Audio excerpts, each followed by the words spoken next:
So listen, I'm at work, right? And I'm making a delivery to one shop.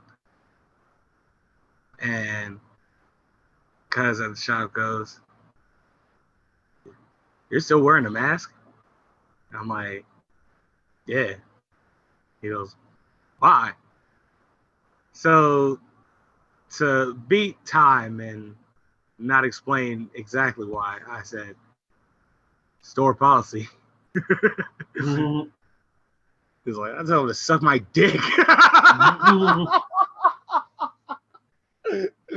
said, "That's for true." But walking back to my car or whatever, I'm like, yeah, see, that's why I wear a mask, because I don't trust you motherfuckers, man. It's DTA from this point on. Because listen, there were a lot of you that were complaining about getting these shots. I don't trust you now. that's that's just that's just how it is. That's just how it's gonna be. Like, I don't 100% trust you, because I can't trust the fact that you've gotten this shot. And even though I'm vaccinated, doesn't mean that I actually want to catch the shit. That's like going to somebody's house and the whole house is sick. Like they all got the cold. Do you want the cold? No, you don't want the cold. So you just avoid going to their house for a little bit until the whole house is cool. Why are we not treating this virus as such? Only the fact that not only can you catch a very bad cold, you can die. Like it's a lot like the Spanish flu pandemic. I feel like if they came up with something as fast as they came up with the cure to polio years later, less people would have died. Far less people would have died. I don't know. And that whole herd immunity bit, that's crazy talk. That's the way I look at it. So yeah, indeed. But I've been thinking about that shit all week. That shit been making me laugh in my head. Not the audacity, but just his response to it. Like, that shit made me geek.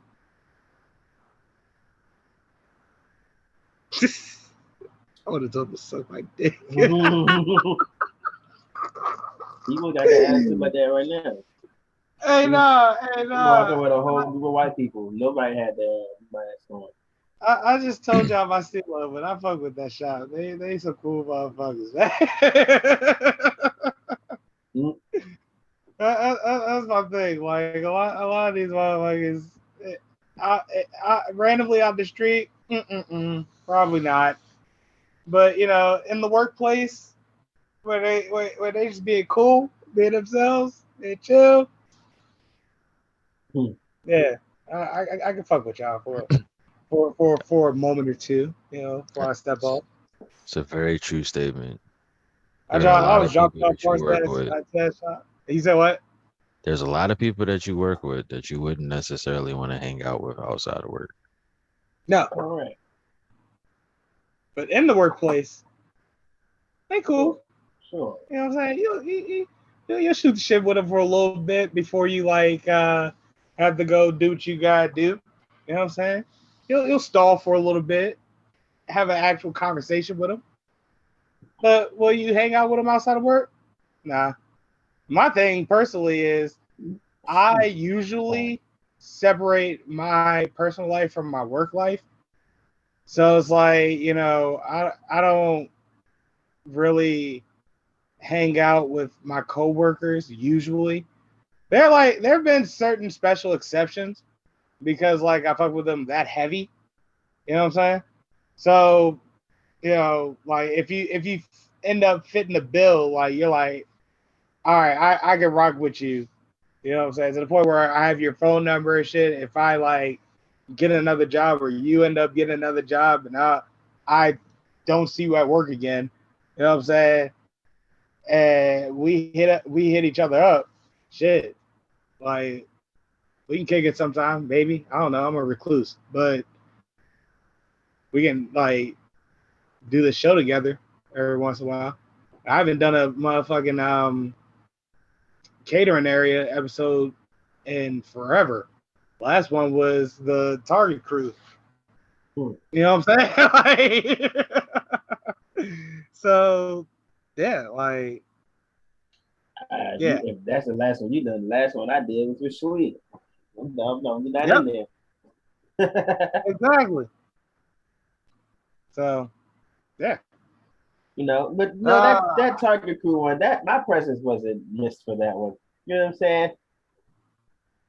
Like that was perfect for what it was. It was a wild episode. We spend the majority. I wanted to be messy, but I hate Brandon Marshall. I can't be. We could get very messy because we spent the majority of the time just like getting back in touch with each other, like catching up. So yeah, that was. However, guys, it's Saturday. You know what that means? Live via satellite. It is Gorilla Game Podcast. I am Carlos Crawford, alongside with me, my co-host Kenny Whitaker, alongside with us, my cousin and factoid, I guess you could say. I don't know. Fuzzy Slippers himself, Carlos Lackey. This week is our bracket episode. But first, we're not doing a wrestling though, because bracket episode. Our but first is you thought.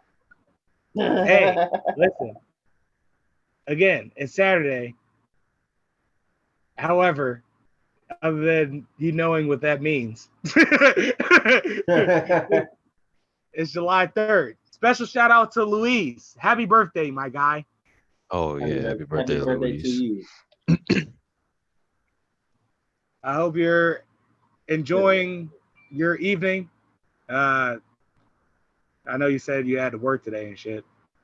So hopefully you came home to like a surprise party or some shit like that. I've been wild. I don't know. Whatever. Happy birthday, my guy. Gentlemen. Oh. Happy birthday, Nikki. Your cousin. Our cousin. Woo! Close call. Yeah, Same day. you about to get messed up in the family group chat. You're welcome. Yeah, happy birthday, Nikki. Yes. One time for our dear cousin. See, about to get messed up in the family group chat. I'm just gonna sit there and watch. Be like, yup, he forgot. Happy birthday, Nikita Tiffany. Yeah. Her single, Hidden Right, out now. Oh, she got two of those. She got two singles. I forgot the name of the other one. Actually, it might be three now. I should probably do my journalistic duty. Either way, just Apple Music, Spotify, Google Play Music, YouTube Music, whatever music you use. Google Nikita Tiffany. Yes. You'll find it. Amen. Shameless plug. Google me, Chuck. Matter of fact, that's what this week's bracket is sponsored by.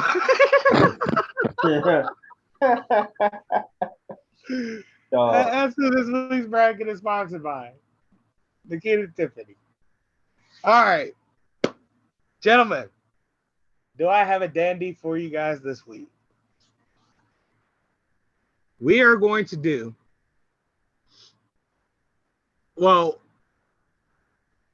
what I said was initially, and this was the first draft episode, if you guys recall that, where I said we got to do a classic WWE moments draft. I'm not draft, but bracket. In which I thought, yeah, that's what we're going to do this week.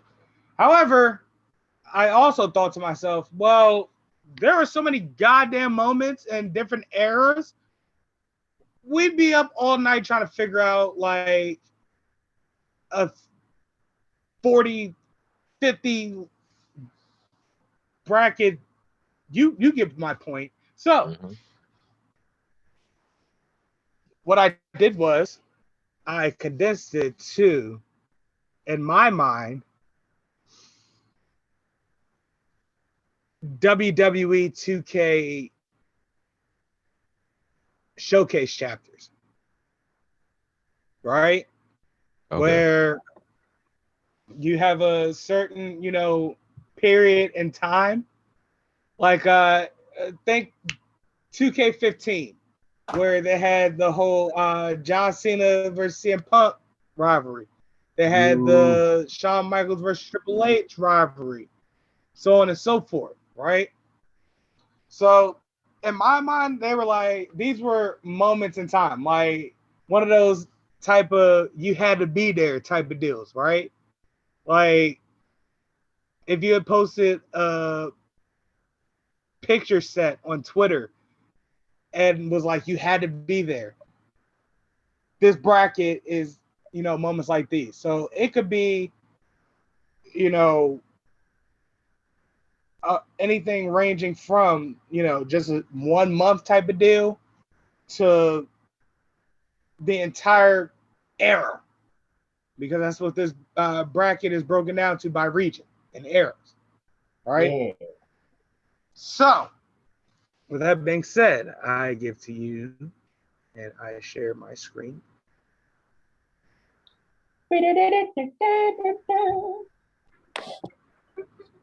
Yes, thank you, Kenny. I was waiting on that. All right. So this is officially titled Our Greatest WWE Moment in Time bracket. That's right. We use this share screen on Zoom because we're great.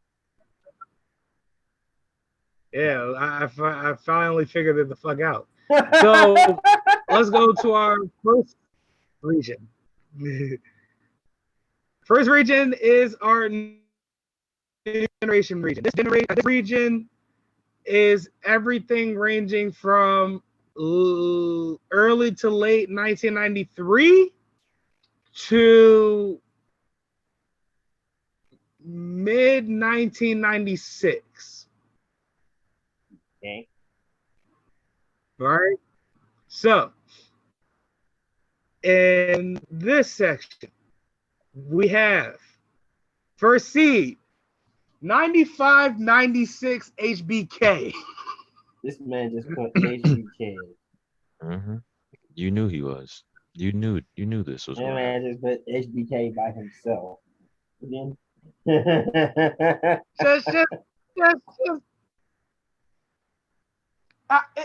It's going to be a lot like this throughout this bracket. Like, again, showcase chapters in my mind.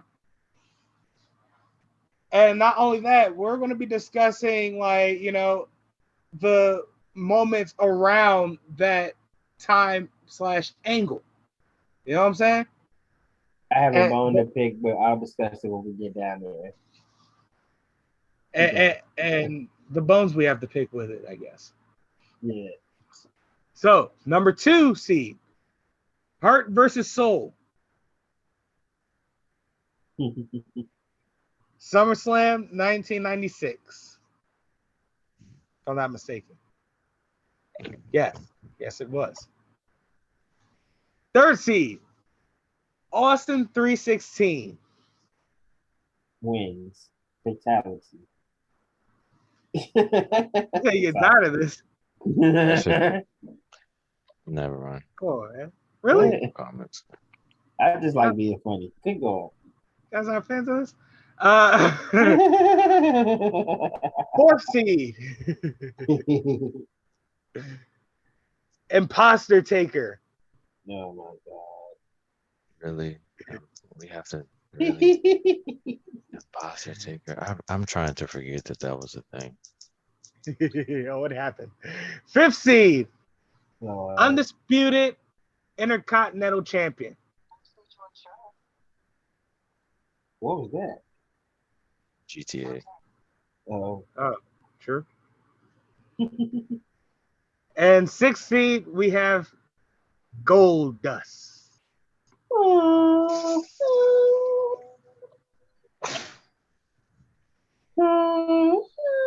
So now, in our second region, we have the Attitude Era. Yeah. Our first seed is Austin versus McMahon. I hate Austin. I hate Austin. That might walk to the finals. Right. We're being honest, and Mike. Our second seed, however, our second seed somehow, because I didn't 100% check for that, is the Invasion. Okay, wait a minute. It might not walk. Oh wait, hey, let me give you the time period of this era. That'll be literally that Monday Night Raw after Heart and Soul, as WWE 13 put it. Oh, the real Invasion. Okay. That's like I said, mentally, that's sort of how I base these time periods. I by certain events. Like how the Next Generation era started after the whole Vince McMahon promo where that was the Attitude Era. Yeah. Never mind. Say your vitamins. Eat your friend and eat your vitamins is passe. At any rate.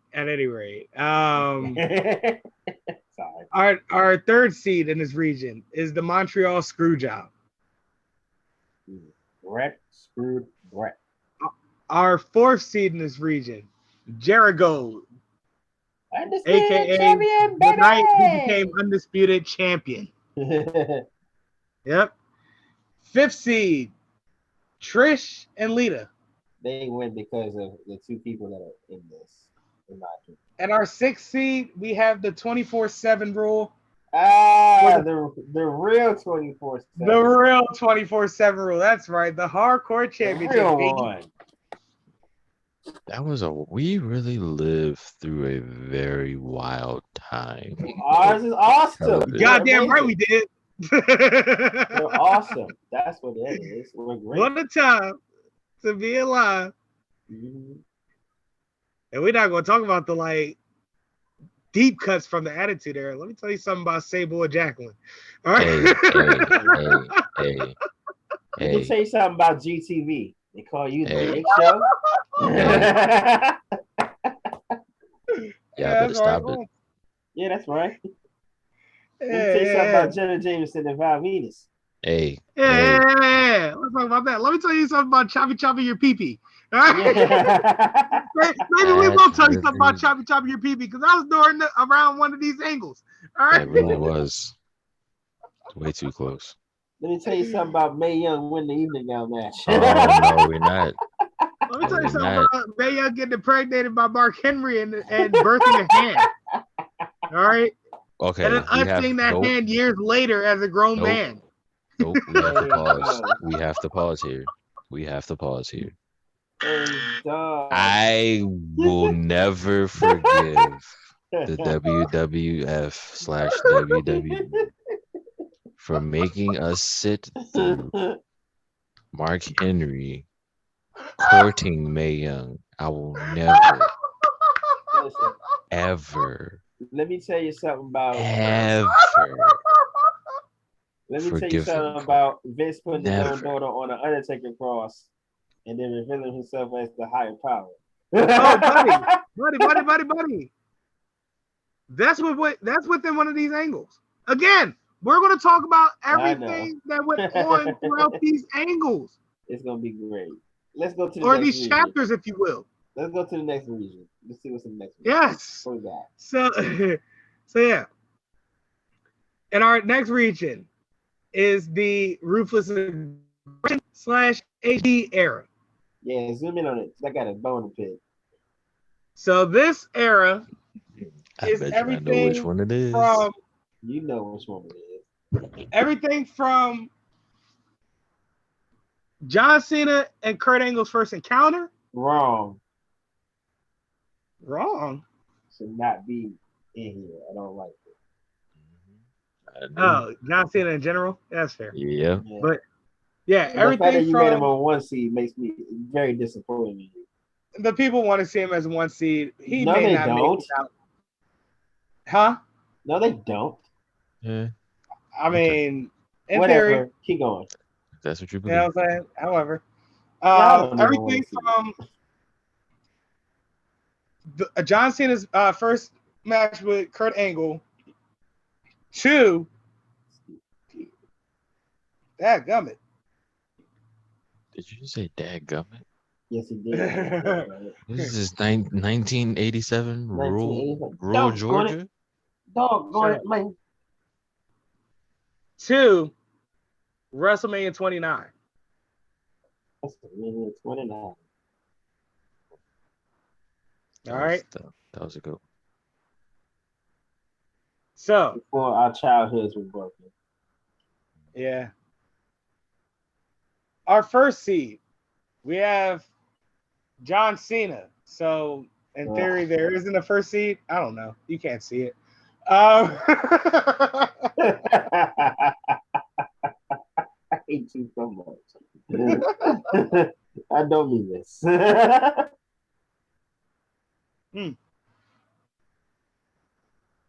Our second seed, we have the Summer of Punk. Oh, that was one of my favorite summers. Wasn't that the summer you kept tweeting me for RKO watches? Yes.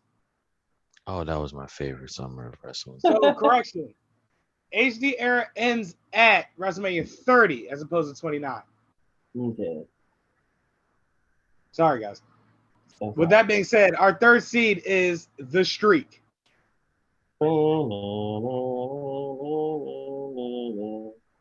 Our fourth seed, we have the moment I like to call thumbs up, thumbs down. Oh.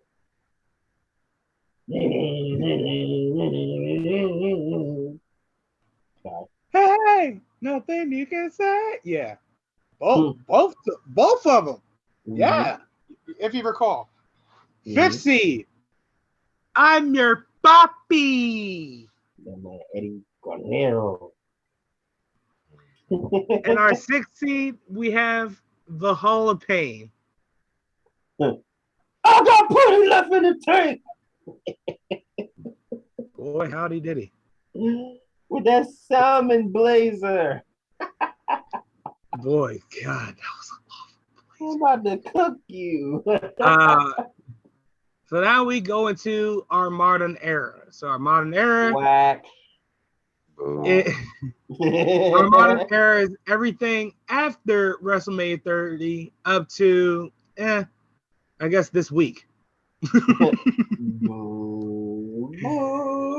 So, our first seed is When the Man Comes Around. Nah, that was the time. Woo! That was the time. Oh, man. Second seed, The Shield. That was another decent time. I'll give it that. It got better as it went along, and then it came to an abrupt end. Which brings me to my third seed, The Kingslayer. Now that was the time. I was all in that stuff. Our fourth seed, we have The List. You just made the list. Hey, our fifth seed. Our was fifth that Vicky seed Guerrero? No, that's Jericho and Kevin Owens. And Kevin Owens, yes. Yes. Our fifth seed is Who's Ready for Asuka? No one is ready for Asuka. Exactly. That was a time, boy. So did not lose a match. Not one. She literally dropped the championship because she got hurt. She was moving up. Moving on up. And our sixth seed is Mizdow versus the Kingslayer. Yeah. Mizdow was hilarious to me. Our 6th seed is Mizdow. I started the motherfucking play-ins already. That's right, niggas. There's play-ins. So so let's start at the top, guys. Or how do y'all want to do this? Let's start from the generation. Start from New Gen? Mm-hmm. Yeah. All right, so we have our, I guess you could say, your playing games. We have the Undisputed Intercontinental Championship versus the Imposter Taker at 5th and 4th seed, respectively. Honky Talk Man. Go to hell, Kenny. This is not about the honky talk, man. This is about the ladder match at SummerSlam. All right. Are you sure? That the honky talk match was that the honky talk man was most certainly not a part of. Kenny, don't you try me. Wait, which match are we talking about? You talking about SummerSlam or you talking about Mania? What? Which ladder match you talking about? Sir? Can you see my screen while I pause this sharing? Yes. That's awesome. All right, so as I was saying, don't you fucking play with me right now, Kenny. All right, we're not doing this honky talk man shit. All right. We're gonna breeze through this episode as smooth as possible. All right. Well, the reason why you probably can't see yourself is because you don't have start video. Right? Maybe if you push start video. So we're gonna try this one more time. but I'm doing this honky talk man shit. Listen, I just want to know what I asked. What ladder match are you talking about? The Razor Ramon Shawn Michaels ladder match for both Intercontinental Championships. I thought that was Mania. You said what? I thought that was Mania.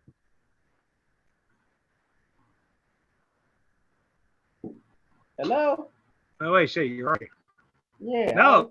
The very first ladder match was at WrestleMania 10. Okay. And then the part 2 was at SummerSlam that following year. Okay. Or later that summer. Okay, that's fine. However, basically the lead up to the setup to that match was that HBK was Intercontinental Champion. He got suspended,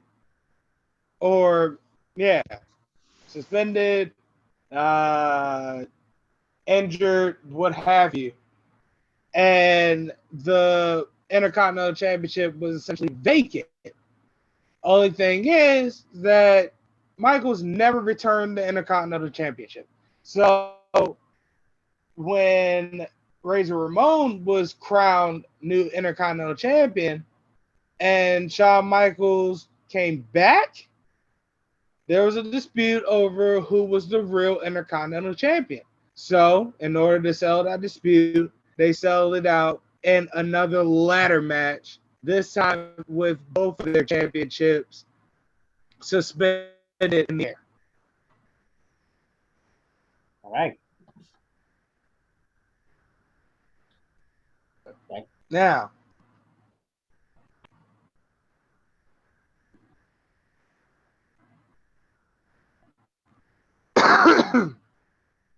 yeah, man. We're not doing this honky talk man thing. To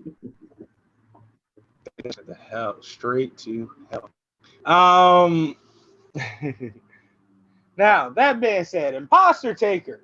If you guys don't recall that time period, in which Slippers doesn't want to recall that time period, however, we have to recall that time period. I don't think anyone does. Now, the Imposter Taker storyline was when The Undertaker was out for a little while, recovering from an injury. And there was rumors that The Undertaker was like just, out and about, at the mall, walking around in graveyards and shit. Like, just around. And all of a sudden, Ted DiBiase comes through with The Undertaker.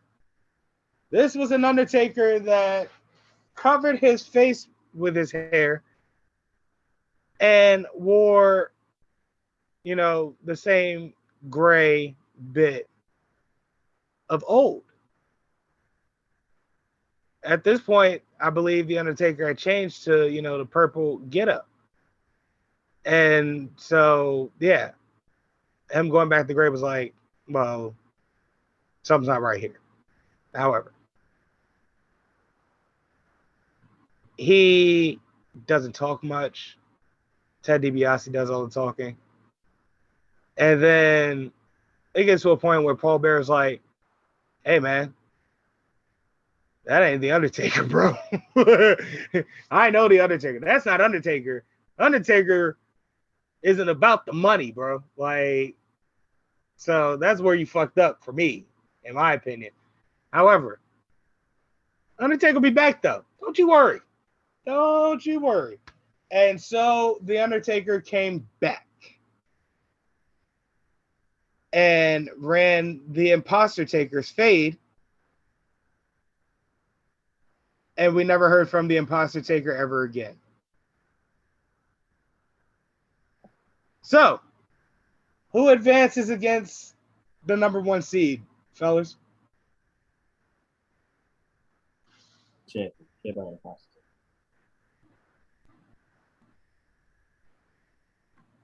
Guys.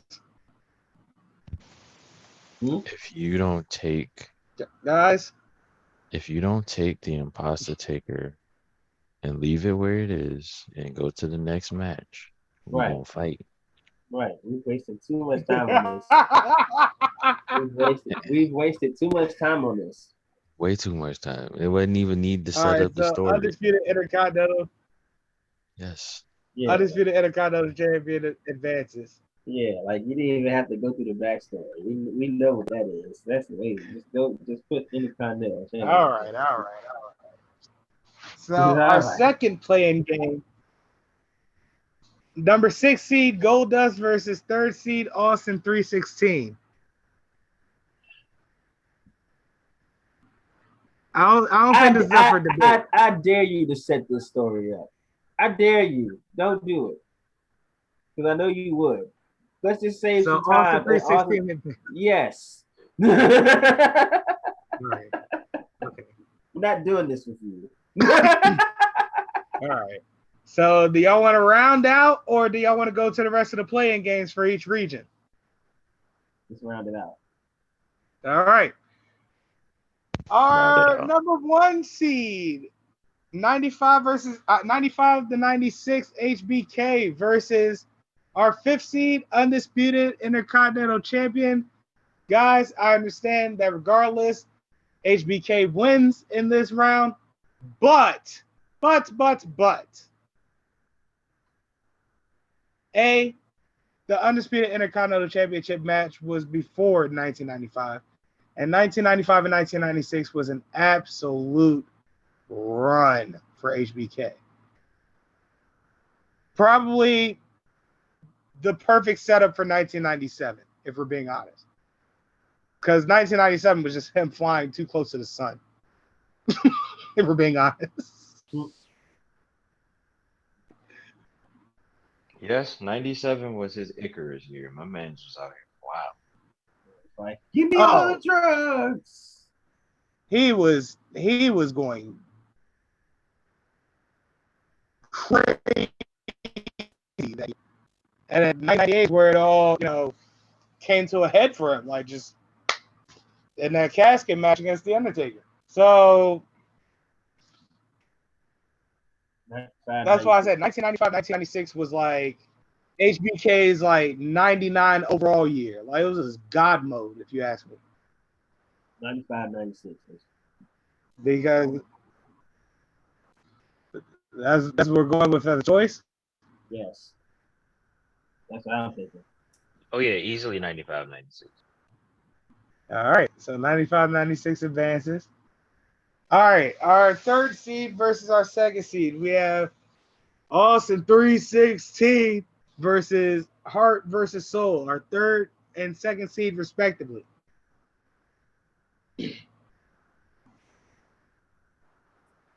Are we doing backstories for this one?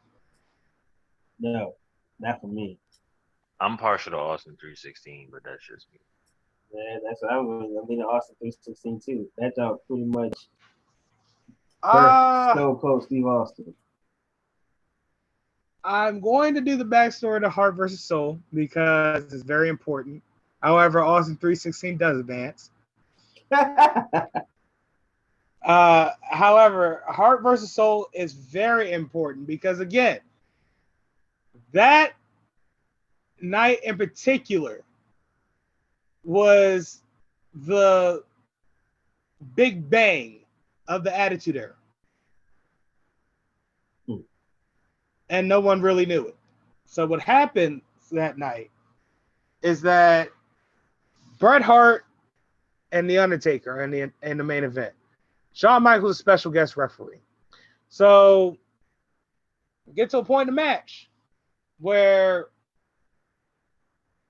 Michaels and Hart, they start getting into it about, the match. Michaels is counting too slow. This, that, and the third. Bret Hart's doing underhanded tricks that he shouldn't be doing when he's a clean wrestler, usually. So, it all came to a head essentially to the point where HBK grabbed a chair and swings on Bret Hart and nails The Undertaker with it instead. Taking advantage of it, Bret Hart pins The Undertaker. HBK has to count them 1, 2, 3, and Bret Hart wins. All right. If I'm not mistaken, that squandered The Undertaker of his WWE Championship, thus making Bret Hart champion again. If my memory serves me correctly. All right. I believe your memory is serving you correctly. With that being said, obviously, The Undertaker is going to be looking for revenge. So the following night, Shawn Michaels comes out at the beginning of the evening and says that he has a little insurance policy for in case The Undertaker, comes through, right? Now, here's where things get a little fuzzy for me, Kenny. At what point does Rick Rude come in? I was hoping one of y'all motherfuckers did. I don't remember one bit. I don't remember either. I don't. That's just but I want to say it was the same night, right? How not important he was. I believe it was the same night. I don't know. I didn't check for Rick Rude. Because he ended up jumping ship and then dying afterwards. So it was like, damn it. But at any rate, Shawn Michaels said he had an insurance policy he'll be revealing at the end of the evening. Which he ends up revealing at the end of the evening to be The Undertaker. I mean, not the What? It ends up being Triple H. That's who it ends up being. Or at that point, he was still known as Hunter Hearst Helmsley. Mm-hmm. So Hunter Hearst Helmsley comes to the ring when The Undertaker, starts attacking Shawn Michaels. And they beat the shit out of The Undertaker. And they're laughing about it at first, but The Undertaker does a little sit-up thing. He's like, yeah. And they're like, run. So they run. Mm-hmm. And that's how the Attitude Era started, guys. So thank you. Thank you. And so that's how the New Gen era ended and the Attitude Era began. So, with that being said, a lovely story. We have reached. Thank you, guys. Thank you. We've reached the finals of this round. I mean, not this round, of this region. We have 95-96 HBK at first seed versus our third seed, Austin 316.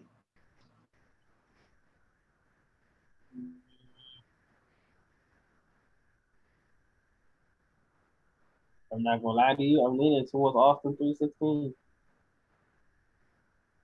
This is astounding. Follow what you want.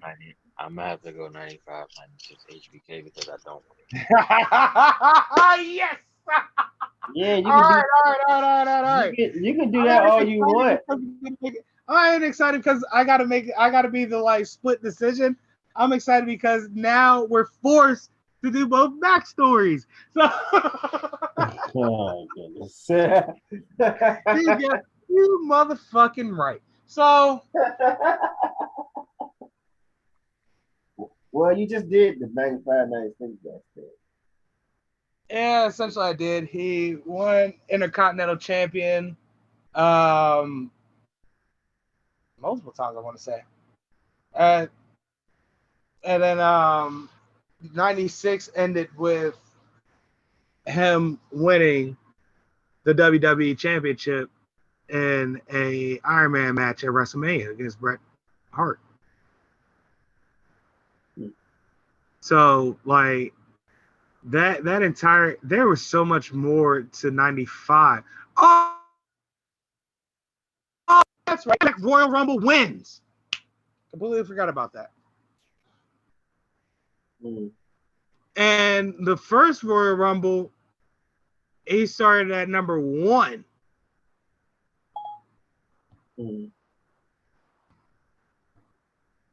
So, yeah, that was HBK's 95-96.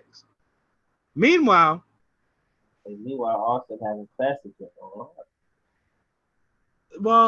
Austin 316. Well, we know it's Genesis. So it's his Genesis it's his Genesis 2, going into the Attitude Era, right? Which it isn't a long period of time either, because the Attitude Era is where it started to go full swing, and the Attitude Era started mere months after it started. The whole Austin 316. Was Austin 316 before or after that match with Bret Hart?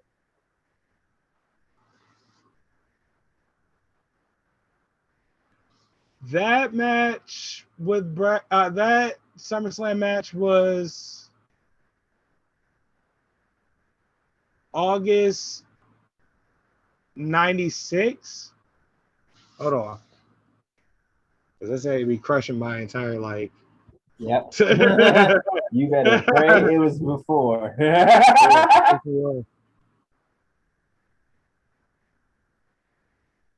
pray it was before. We need to figure that out immediately. Mm-hmm. All right. Yeah. So, Heart versus Soul was August 3rd, 1997.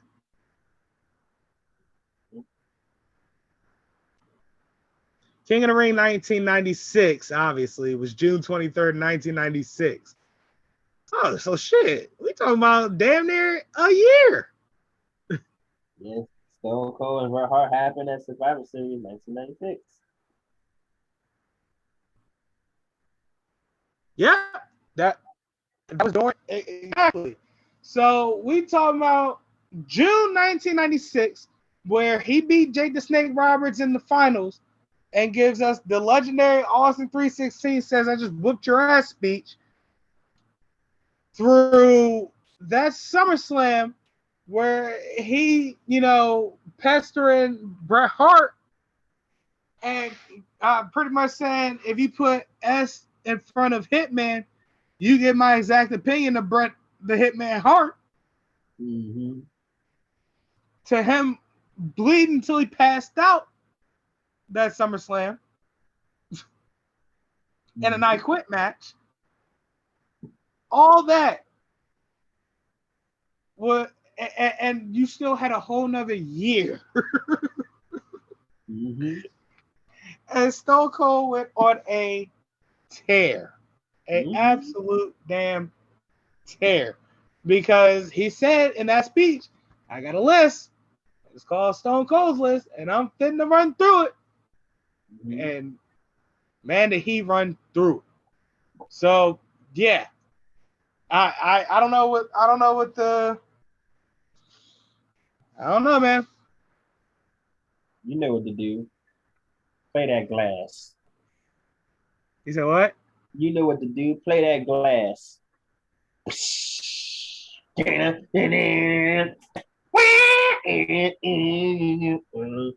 it on the soundboard. Play it.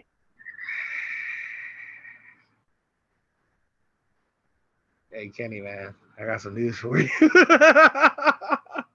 Play that glass. I got some news for you, buddy. I think I'm going 95-96 HBK here. You are biased. I'm not biased, man. You are so biased. It's a very tough decision. You're very biased. You're very biased. But you said you were more towards 95-96 HBK anyway. And then not only that, he changed his mind. He changed his mind. I said because I don't want to hear your comment. Look, man, Austin with your bias. It's Austin. I personally would choose Austin, but I feel like I would get a more general consensus of us getting him out of the next round. It's all right, because Austin's going to be in the finals either way, so it doesn't matter. We'll see you there. Right, he's exactly in the finals. So that's all. So that's why I'm like, this one I don't really. All right, let's go. Let's go to the next. I'm gonna make it a 2 Austin final. Jesus, let's go. If you had a year, let's go to the next region. No, right. Because my way would have The Rock's promo and Billy Gunn. Ooh. But that's not in here. I didn't make it. It's okay. Yeah, I'm kind of disappointed there's no Rocky moment. In theory, it kind of is. I digress.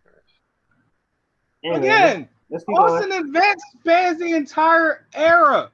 So everything that involved that angle, every subcategory of that shit, we literally can use as leverage to stake in our arguments. Okay. Literally. That's how loose I made the shit. All right. We'll go to the next region. What we got? Okay. Oh. Famous Emmys go crazy. Our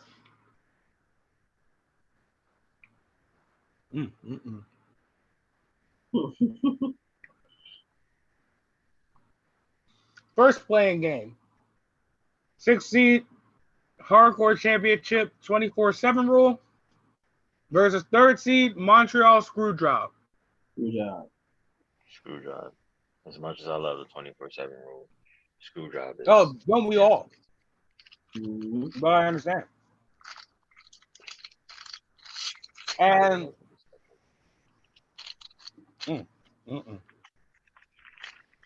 5th seed Trish and Lita versus 4th seed Yer God.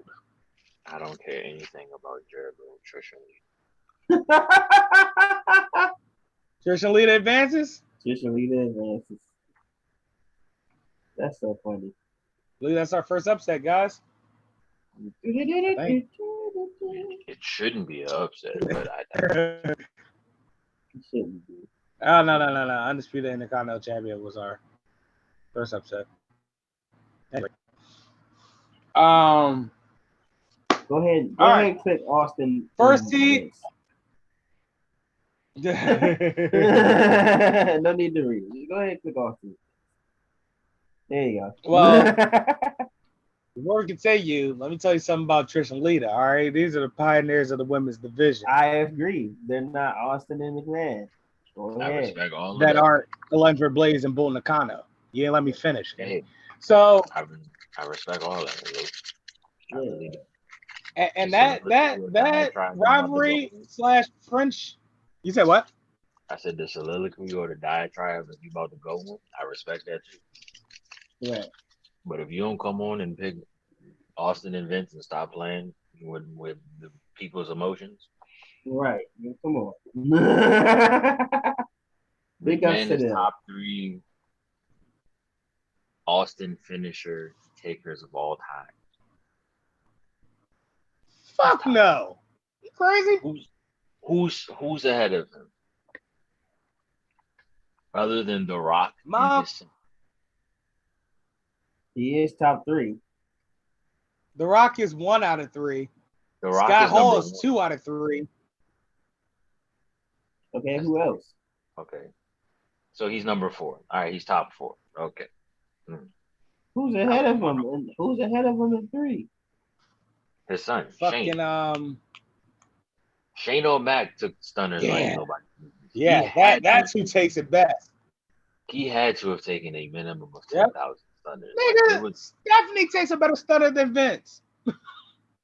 Well, Vince takes more stunners than everybody. No, but Shane, you know who takes the worst stunner out of those fucking McMahons? Fucking Linda. Moving on. Yeah, we're not moving on. Pretend football. What a terrible stunner seller, that Linda McMahon. So, all right. 3rd seed Montreal Screwjob versus 2nd seed the Evasion Angle. Screwjob literally changed the course of wrestling. It did, it really did, but I hate that it goes up against the Invasion. Okay. Hear me out. No lows. There were a lot of funny ass moments during the Evasion Angle. I know. Like, the Screwjob led to Vince McMahon getting laid out in the back by Brett. For real. You know what? It's actually poetic that Screwjob advances. It is. It's poetic that it advances. Because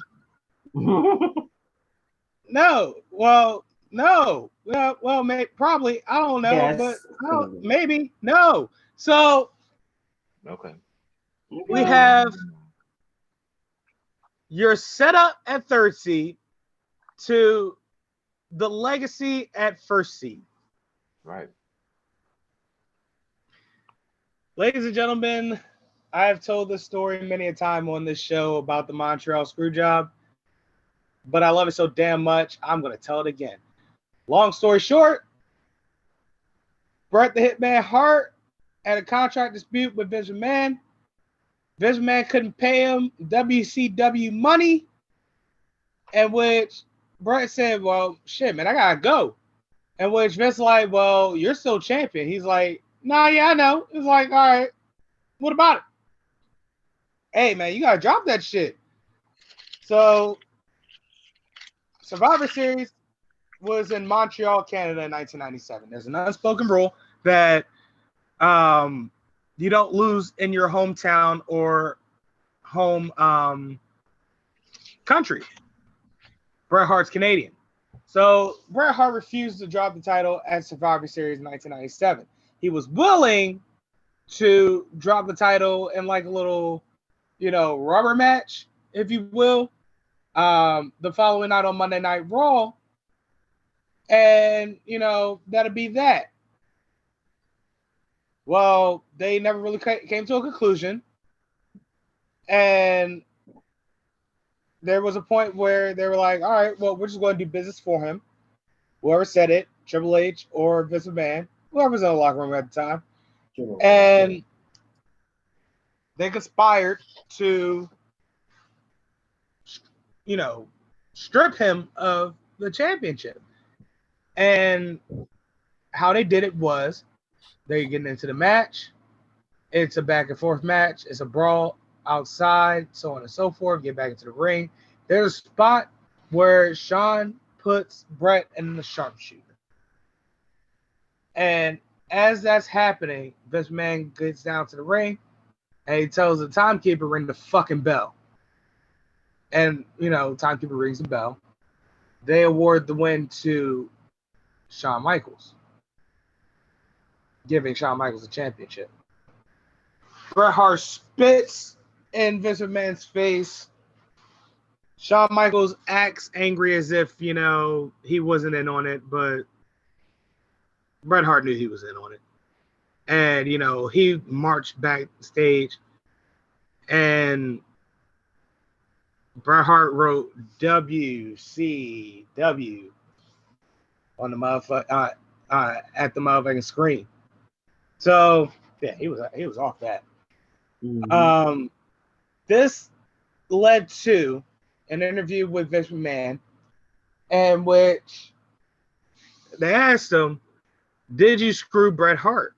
In which Vince McMahon gives the line, "Bret screwed Bret," thus creating the evil villain, Mr. McMahon. In which our number one seed gave us the protagonist for the evil villain, Vince McMahon. That's right. One Stone Cold Steve Austin. I hate Austin. And this 30-something at this point, year-old man from Victoria, Texas, is just coming off of a hot 1996 in which he won King of the Ring and delivered one of the best promos in WWE history. And he ended up where he needed to be. Right in the face of the boss. Now, after we won championship, Vince McMahon tries to, conform him. That doesn't work. Thus leading to the very first Stone Cold Stunner on Vince McMahon. The first of many, gentlemen. And boy, was it a shitty stunner. All right, so, guys. Yes. What's your call? Because that was just the beginning of rivalry that spanned the entire Attitude Era that involves The Rock and the Ministry of Darkness, which is led by The Undertaker. The Undertaker loses his goddamn mind. Owen Hart dies. What else happens throughout that time? The Rock gets into multiple WrestleMania matches with Stone Cold. Austin gets crucified by The Undertaker. The Undertaker crucifies Stephanie McMahon. Austin crucifies The Undertaker. Let's see. Austin versus McMahon. Like, definitely Austin versus McMahon. It ain't close. Quite a bit happens throughout that time. Also, oh damn.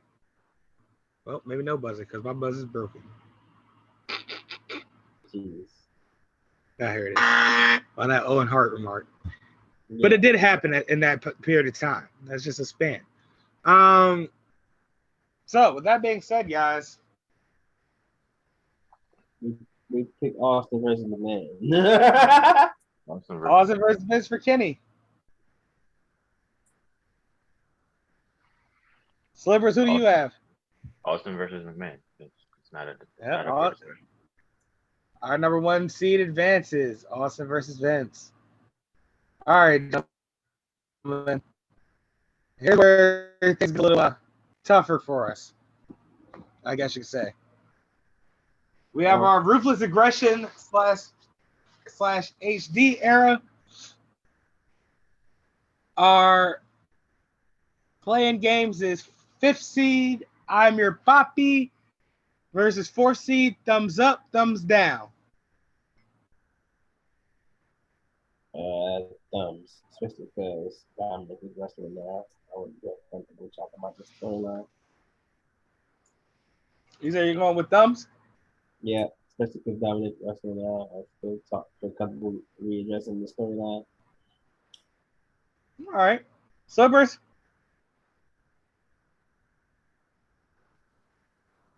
I might have to go. I'm Your Papi. All right.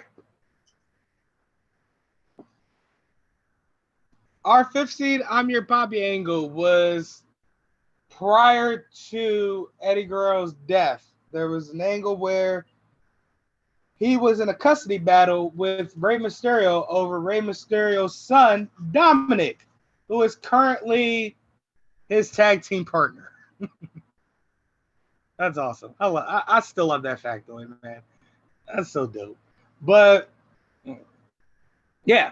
So it was a custody battle between Rey Mysterio and Eddie Guerrero over Dominic Mysterio, at which garnered that line and the iconic shirt, I'm Your Papi, because that's what Eddie Guerrero would use to taunt Dominic with.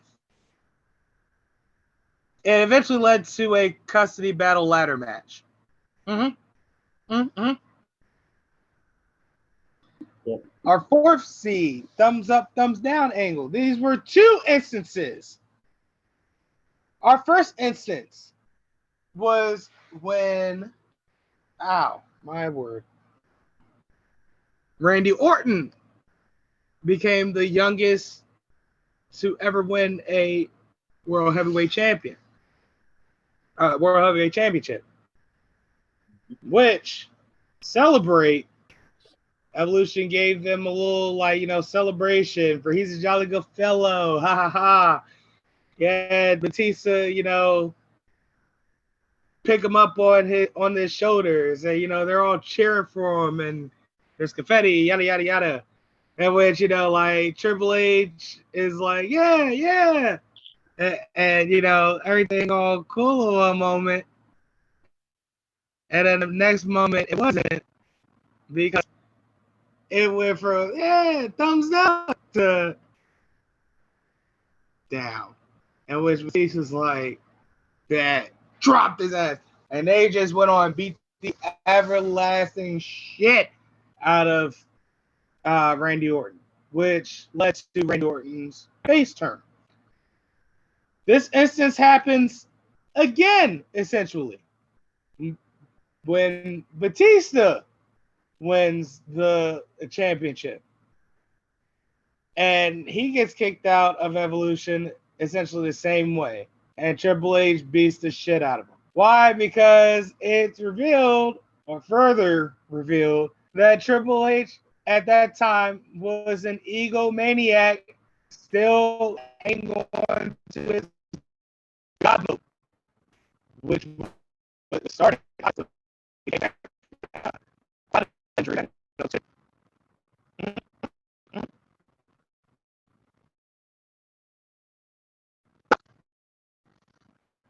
that makes sense. There we go.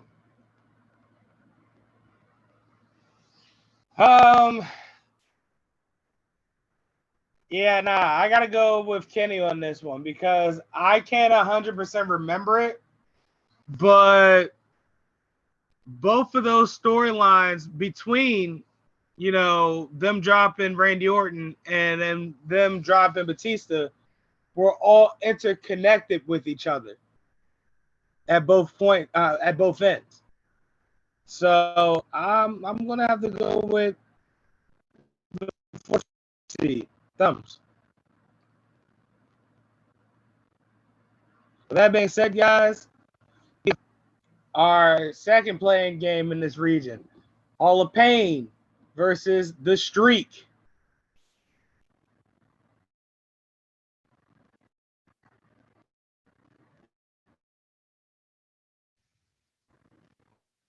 The Streak.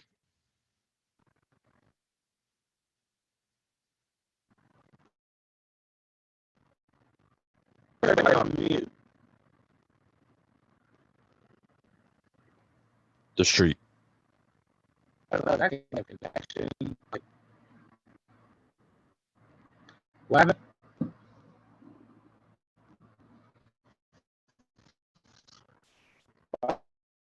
Why did you go back on mute?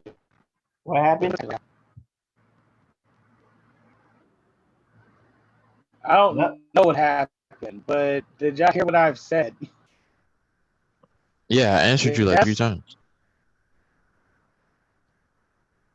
Oh, god damn, this is gonna drop in audio. All right. At any rate. Yeah, the Streak. The Streak. I said the Streak. The Streak. All right. Cool. So the Streak advances. Yes. So we have our number 1 seed versus our 4 seed. John Cena versus Thumbs Up, Thumbs Down. Thumbs up, thumbs down. I second that motion.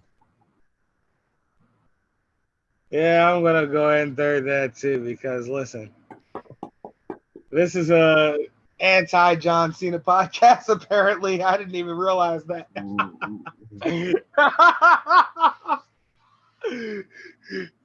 However, our number 1 seed is our number 1 seed because he literally kicks off the ruthless aggression era. I don't care. With the first things we ever hear him say. I don't care. Ruthless aggression. I don't care. Thus leading to a future Hall of Fame career. Kenny doesn't like it. Slippers is indifferent to it. I've given up hating on him. I don't care. Out of here. Our 3rd seed, we have The Streak versus our 2nd seed, Summer of Punk. Pipe bomb. Yep. I'm picking the pipe bomb.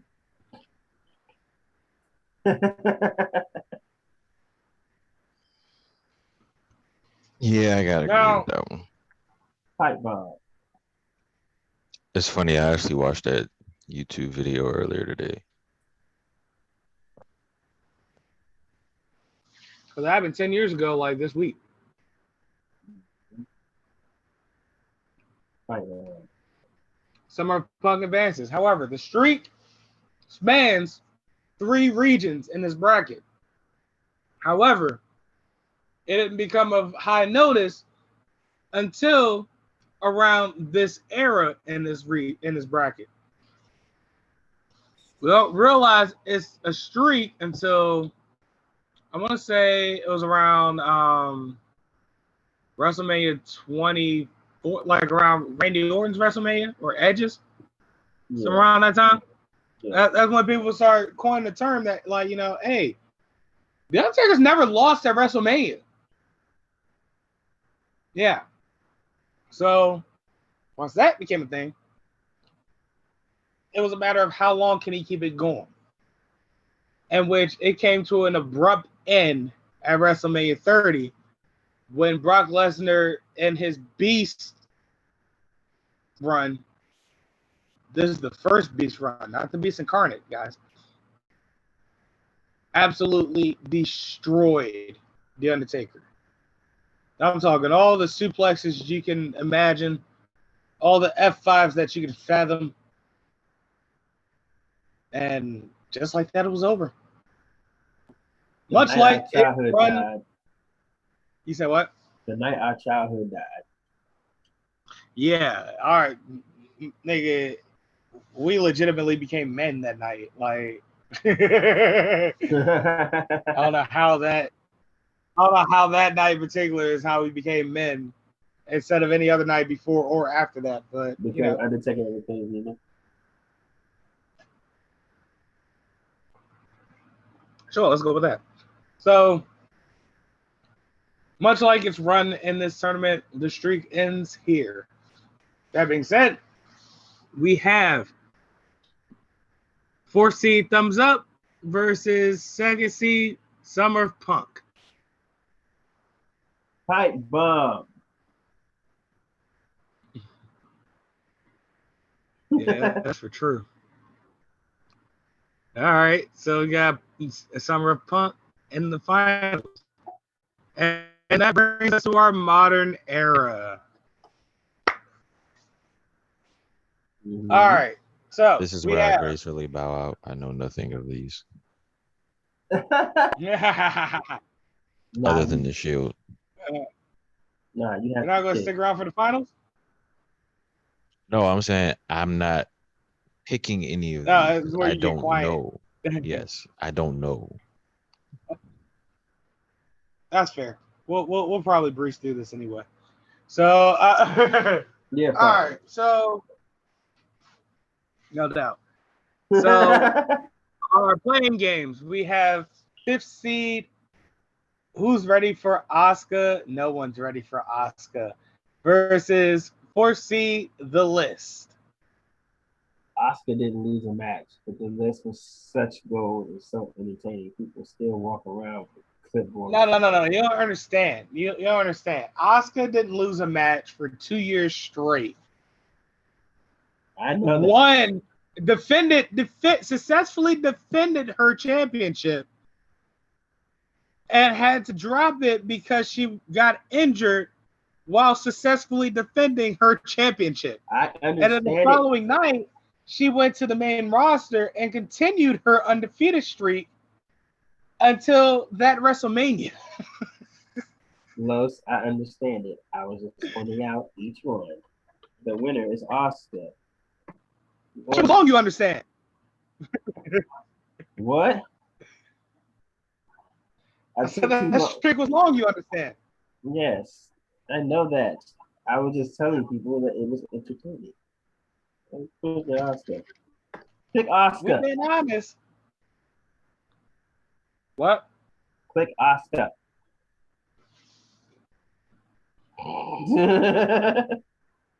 Thank you. Next match. All right. Second play-in. 6th seed Miss Dow versus 3rd seed Kingslayer.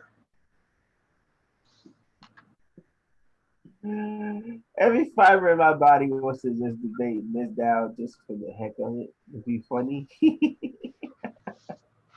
But I can't do that.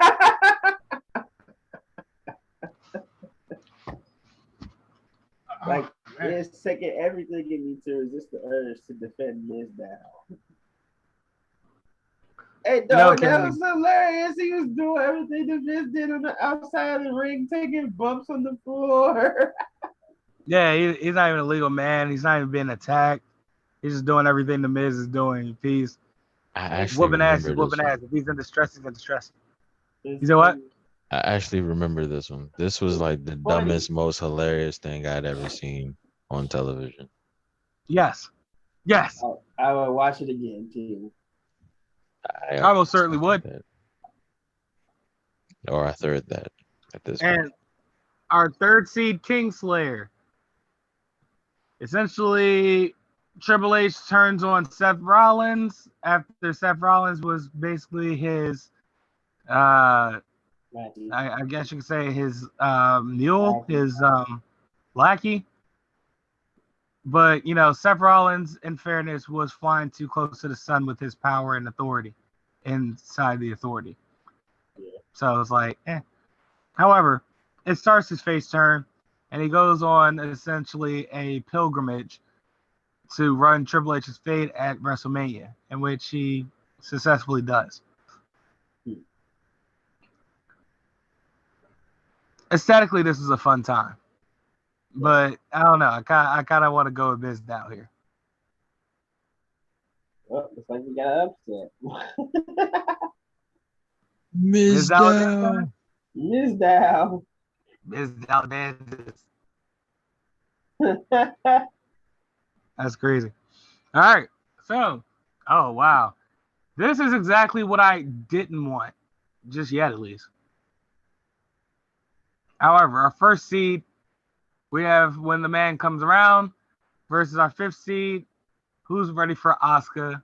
No one. In which we've given you Asuka's backstory, our backstory on the man. Well, it was around Survivor Series. I want to say 2018, Kenny. Mm-hmm. Around that time. The teams from SmackDown invaded Raw at the back end of the night. So backstage is where the invasion started. It spills out into the ring. And it gets to a point where amidst this brawl, Nia Jax, who's a part of Team SmackDown, or no, who's a part of Team Raw, hit Becky Lynch so hard. It knocks her knocks her into a concussion, and B ruins the match. No, wait, no. This is during the whole fighting and the invasion in the ring. Yeah, they ruined the match. Like it was an all-out brawl when it happened. You know what I mean? Nia ruined the match. Becky wasn't it. So Nia gave Becky a good one and gave her a concussion. Not only gave her a concussion, but broke Becky's nose to the point where, like, you know, Becky was leaking. All right. However, you know, everybody on SmackDown retreated up to, you know, the rafter section or whatever, at which it gave us the iconic, you know, image of, you know, Becky Lynch raising her arms up like, "What's up?" Like I'm still ready to fight, pretty much. And like she's still bleeding. It's just like not bothering her at all. Like it was the most badass shit ever. And that snowballed into what she describes as a mind state, as opposed to, you know, who she is. It's a mindset. She's the fucking man.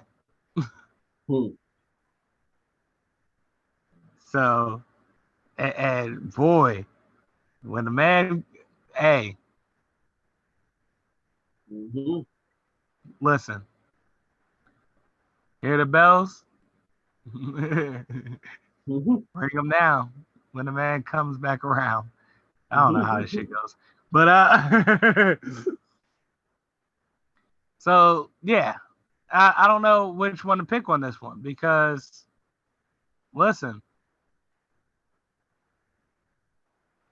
I'm pretty sure, I'm not 100% sure, Asuka and the man have gone up against each other, and Asuka's won.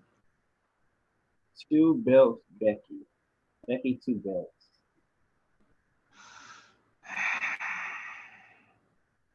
Damn. You're right. Becky, 2 belts, bro. All right.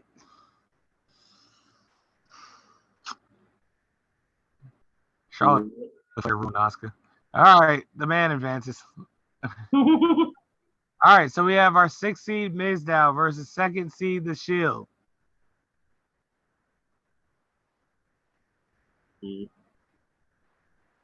Donna. Honestly, I don't have to give you the backstory on the Shield because everyone knows who the Shield is. Like literally everyone. Everyone in the goddamn world knows who the Shield is. Why? Because everyone knows who Roman Reigns is. Everyone knows who Jon Moxley is. Everyone knows who Dean Ambrose is, who is the same person. And everyone knows exactly who Seth freaking Rollins is.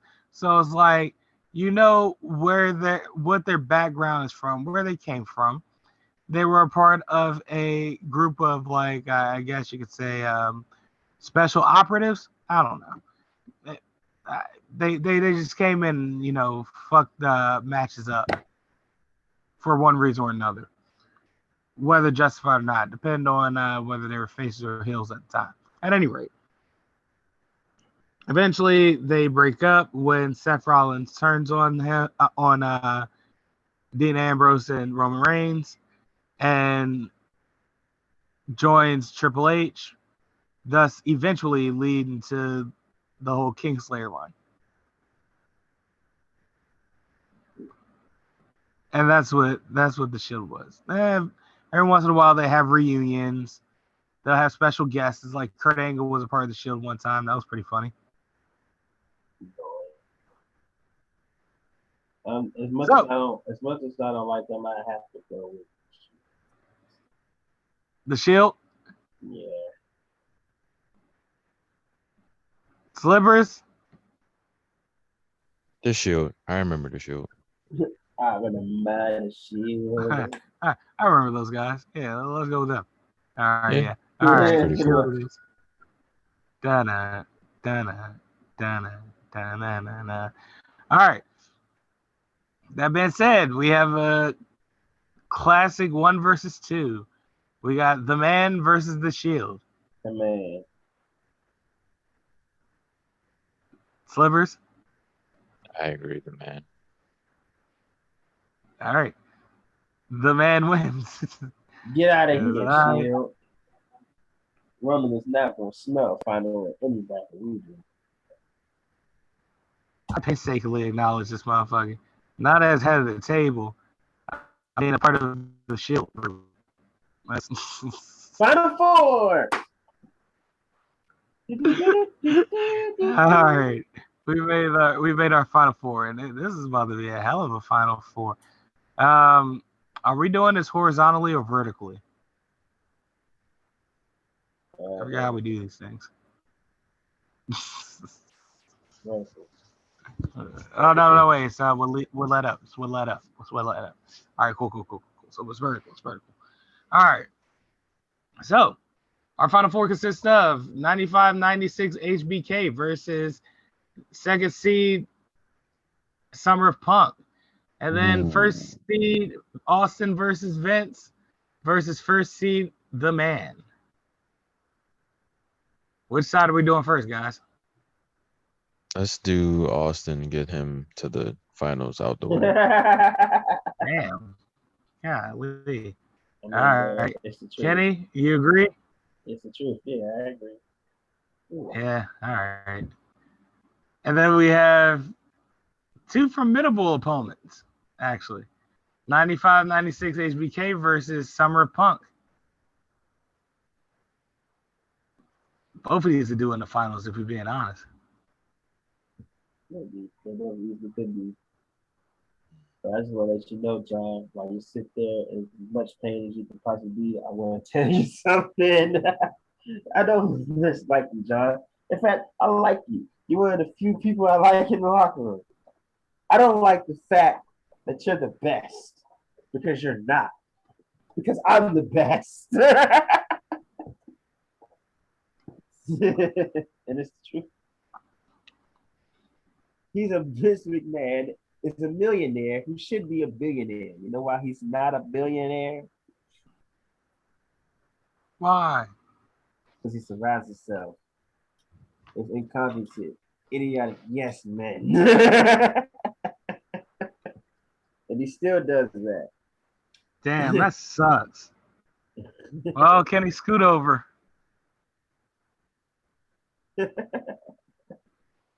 We lost to the fucking Bucks. So,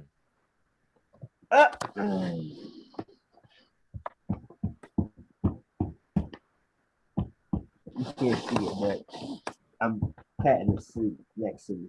I mean, yeah, I hear it. That's enough.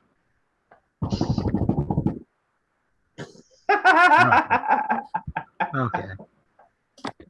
Okay, all right. Defense.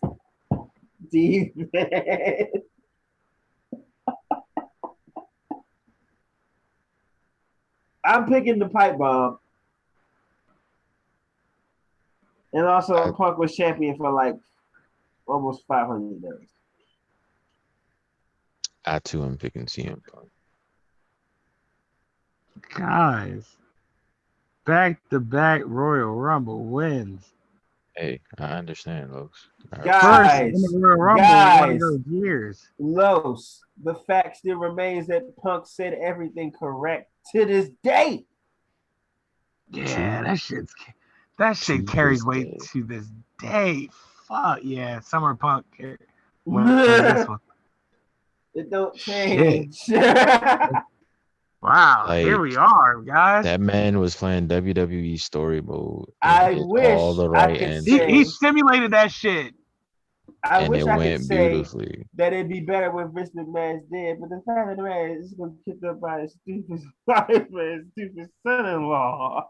Nah, what Slipper said, your man's CM Punk foresaw the future by playing universe mode. It was like nothing's gonna change. Even if I did this, that, and the third. And then I simulated it from here. There's going to be some shit years down the line. Yeah. I've read every one of those imaginary brass rings. It's just that. They're imaginary. And now episodes of Monday Night Raw are just like few and far between. This past week was, this week's episode was pretty good. This week in wrestling was good in general, for being honest. But it's ironic that the week that wrestling was good, we can't talk about it because we're doing our bracket. So it is what it is. We wouldn't dare it now. At any rate. This is going to be hard right here. Yeah, we have Summer Punk versus Austin and Vince. I don't got an answer. He left!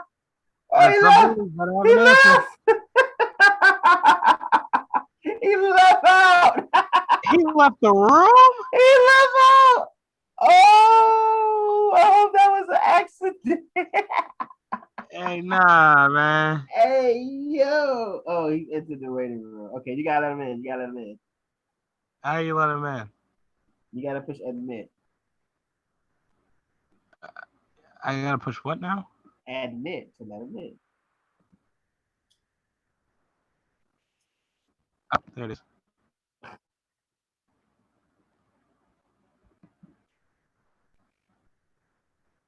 Hey, you really left the room though? I wasn't trying to. My service went out and it kicked me out the room. No, that's hilarious. Coincidental. I was Very like, coincidental. Los, stop talking. Why did Los stop talking? Answer. You just all right, Los, pick. Who wins? Oh, hilarious. Who's your winner, Los?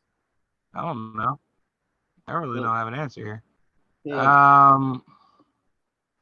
Because listen, we got that pipe bomb, and within that pipe bomb, CM Punk correctly predicted that he was going to win that WWE Championship at SummerSlam, and he was going to leave the WWE with it. And he did. He did exactly just that. And then he gave us ice cream bars back. Yeah, that was a hell of a time, man. Hell of a time. I'm gonna go buy a pack next week. At any rate, so after that, eventually he resigns for a short period of time, and after that point, he just goes on a tear of his own. However, in the midst of this Austin and Vince rivalry, we get things like The Rock using the camera, the cameraman's camera, standing on the table, on the announcer's table, and looking at the millions of thousands of The Rock's fans in attendance, and then turning directly back to Austin, who's immediately stood back up with middle fingers in his face, and The Rock going, "Oh shit," and him catching a stunner. This is the time period where the person that was doing all this terrorizing, the higher power and The Undertaker wilding the fuck out as the Lord of Darkness. It was me, Austin. That's what that angle gave us. You know what I'm saying? Like, this angle even gave us Austin turning heel by joining Vince McMahon. Whoops, I'm breaking the fourth wall.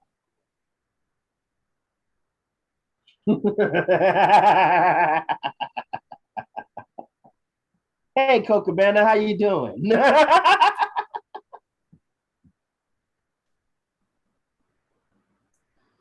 Do I need to bring up the crucifixion angles again?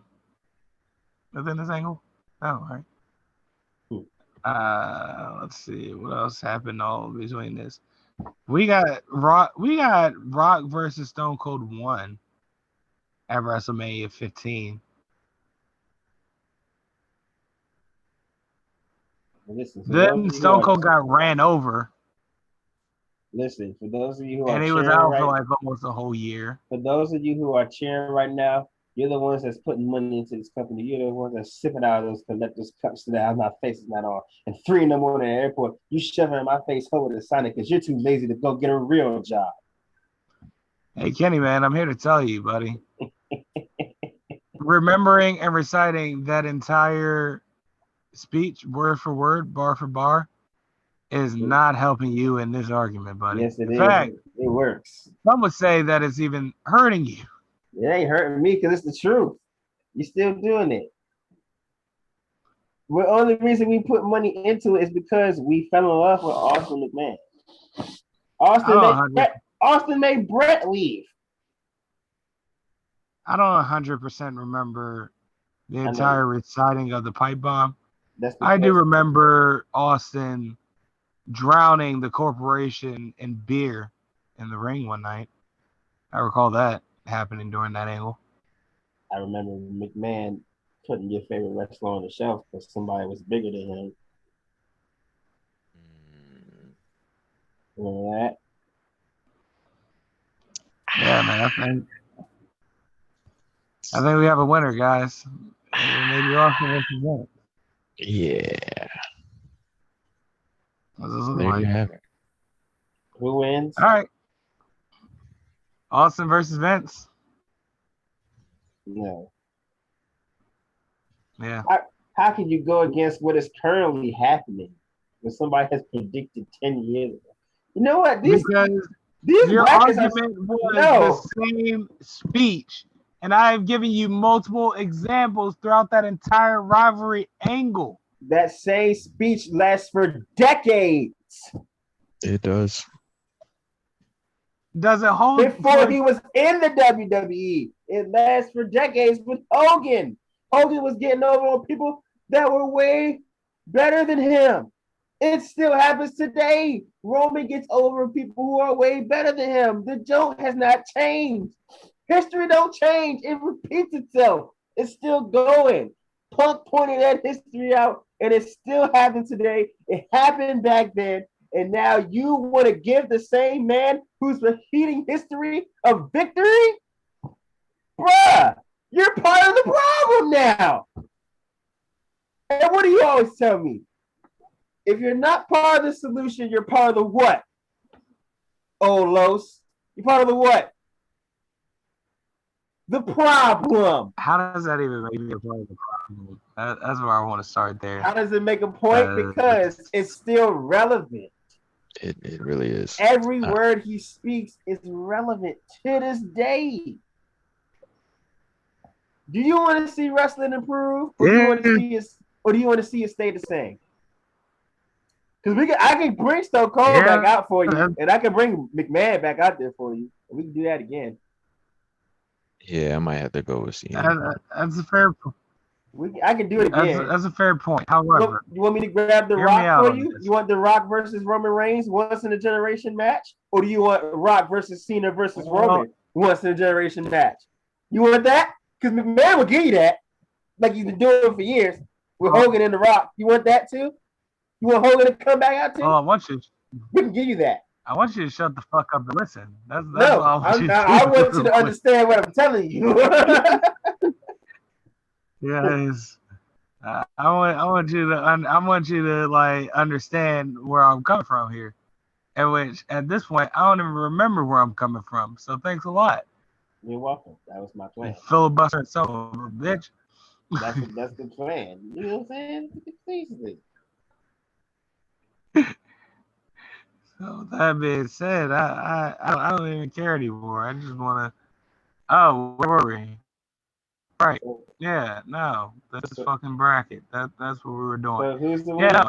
Yeah, no. Because sure, does it still ring true today? Yes, it does. However, let me ask you this, Kenny. Bear with me. After that pipe bomb, after he goes to WrestleMania. I mean, not WrestleMania, SummerSlam, and leaves with the championship. What happens after that? The same thing that he was saying. No. I mean, like immediate history directly after all the major parts of that. What happens next? Do you remember? He holds the belt still. He goes on a run and he drops it to The Rock. Why does he drop it to The Rock, Carlos? Which one? Me? No, Olos, who's trying to defend McMahon's old ways. Why does he drop it to The Rock, Carlos? Why does he do it? You tell me. Because that's what Vince wanted. And you know what happened? What do? They put him in the match against Undertaker and they sell him what? That's like a main event. Has he ever been in a main event at WrestleMania? When he damn sure deserved it? No. Why?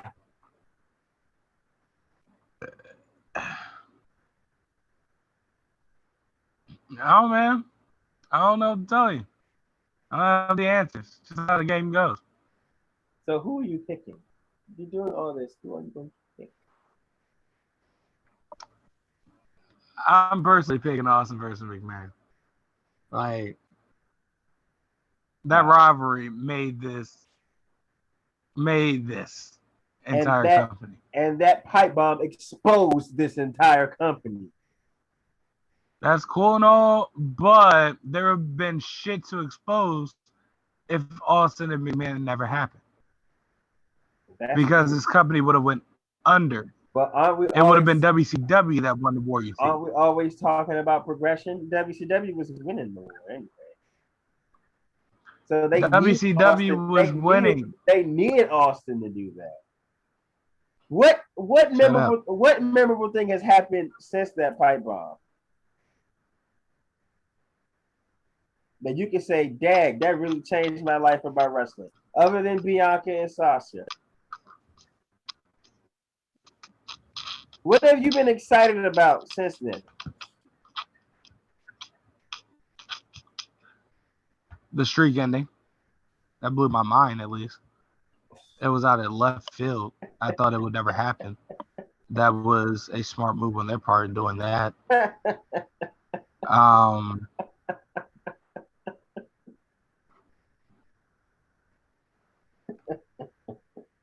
He's laughing like that. Your "Where's Your God Now" laugh. That's exactly what that is. That is exactly what that is. That's what you're going to grab to. You're excited about the streak ending. In the moment, you were really upset about it. But now that it's coming back in your face that you can't get out of this, now you're excited about it. Were you excited to see Undertaker the next 6 WrestleManias after it was over? Nope. No. Basically close. I mean, we talking about maybe 2 or 3 out of those next 6. Were you happy with Undertaker passing the reins to Roman? No. And yes, I did that on purpose. Los, you gotta give up. You gotta give up. What Kenny is doing right now, he's basically not only done what we just previously stated, he is also Thanos-ing you in Endgame, saying he's inevitable. You couldn't live with your own failure. And what did it do? It led you back to right. me. Yes. He's saying he's inevitable and that and dropping the mic. You can't win this one. I'm sorry. I have to be objective. It leads you all back to me. I could just do Ex Machina this shit and be like, this is my show, so I say Austin and McMahon wins. Oh yeah, you could do that, but not to say majority rules because it's two of us. You said what? Majority rules. Did I do that? Did I make? I complained about it. You know how many brackets I lost to you and Los on the same side? The chickens are coming to roost, Bobby Boucher. You're gonna lose all your fancy foods. You only lost. You only lost one. Your biggest. No, I lost two. You lost one. I lost Archie Griffin, and it was another one with like. No, the only one you lost was Archie Griffin. No, me and you were on. No, me and you were. It was another one I lost. It was another one I lost, and y'all were laughing at me. No, it was just the Archie Griffin one. No. I think I lost like the Nixon one too. All right, how many brackets we done? Because now I'm Like intrigued. 10. I haven't done all 10 of the brackets. Us three? We're talking about maybe 4 or 5 of those. 4 or 5, yeah. It was 2 of those I lost, and I had to eat crow. And Los was giddy. All right, so which ones did we do? Oh, you might have lost the cartoon one. You lost the cartoon one. You definitely lost the cartoon. She said he lost the cartoon one. You definitely lost the cartoon. Yep, I remember that. So again, like I said before, you couldn't live with your own failure. Me and Los didn't agree on all of them. Y'all both lost that one. Technically, I won the cartoon by myself. In ironic fashion. Technically speaking, because both of y'all's favorites lost. My favorite won, I think. Doesn't matter. I still have taken more L's. I've taken more L's in these brackets than anyone. That is fair. So it's my time now. It's his time. I've waited patiently. Yes, because my favorite is greatest running back. Greatest running back of all time is where Kenny definitely took an L. Yeah, because I voted for Barry Sanders. I didn't vote for Barry Sanders. We all voted for Barry Sanders. Yes, I did. Greatest individual college season, where Charles Woodson won instead of Archie Griffin. That one, Kenny lost his mind. I remember that one. That was rather hilarious, if I do say so myself. Kenny got infuriated over. 2 Heisman.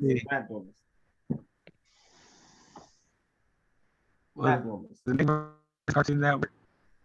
Nah, that was Undisputed. Rugrats won that one.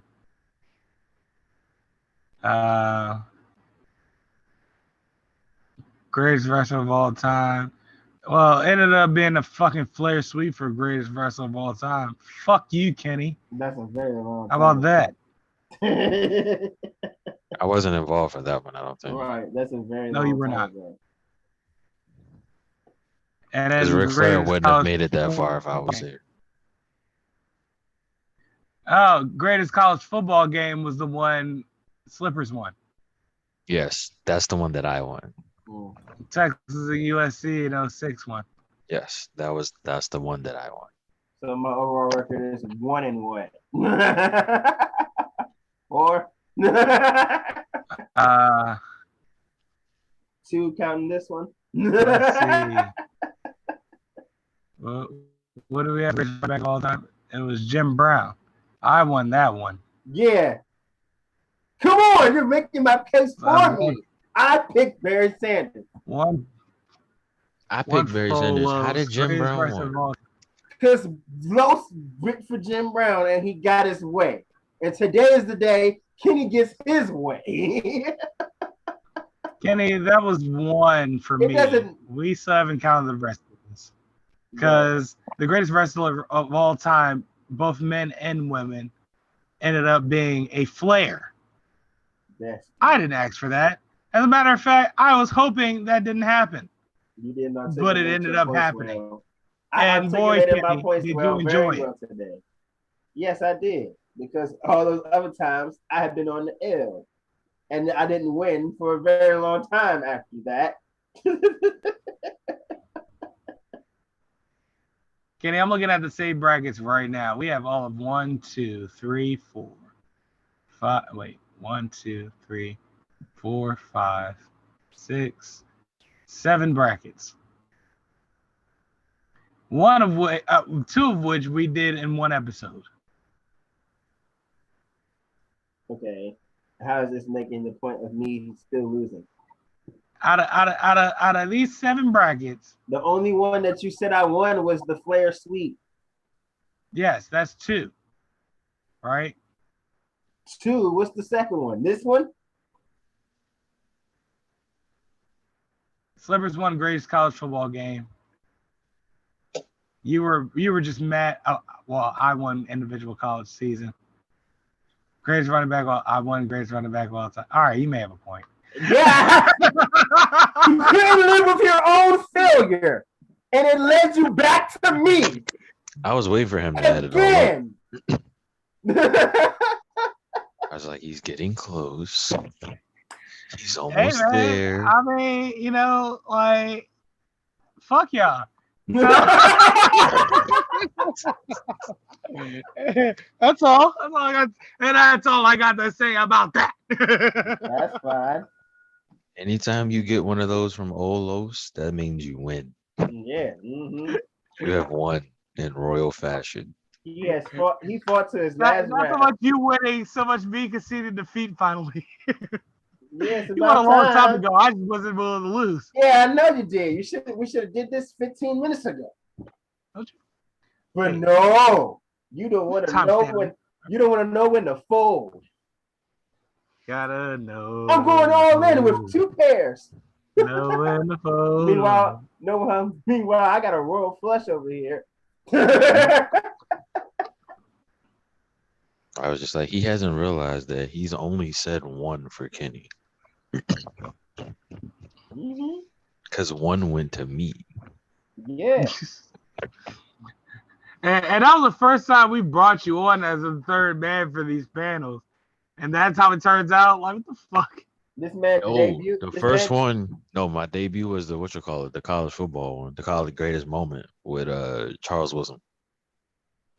Oh, yeah. That was the first one because Kenny was livid. The first one, Kenny was livid. The second one, he respected it because you didn't win.